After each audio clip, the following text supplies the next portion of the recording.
নিজের চাইতে বেশি কখনো কাউকে ভালোবাসবেন না, কাউকে এমন ভাবে গুরুত্ব দিবেন না যে ও না, ওকে ও গুরুত্ব না দিলে আপনার কষ্ট লাগবে, ওকে না পেলে আপনি মারা যাবেন। দুনিয়ার একটা নিয়ম কি জানেন? আপনি যেটাকে বেশি লাই দিবেন সেই আপনাকে বেশি কষ্ট দিবে, যেটাকে আপনি পাওয়ার বেশি চেষ্টা করবেন সেটাই হাত থেকে দূরে সরে যাবে, যেটাকে বেশি আদর করবেন সেই বেশি বিপদ দিবে আপনাকে।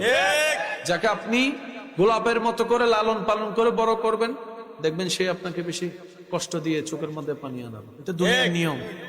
এটা কেন হয়? দুনিয়া বুঝাই দেয় তুই রবকে ছেড়ে দুনিয়ার পিছনে লাগলি কেন? তোকে তো রব বানালো, তুই রবের দিকে না যাবি, তুই সৃষ্টির দিকে কেন গেলি? তুই যে ভালোবাসা খুঁজছিস সেটা রবের কাছে ছাড়া নেই কোথাও সৃষ্টিতে।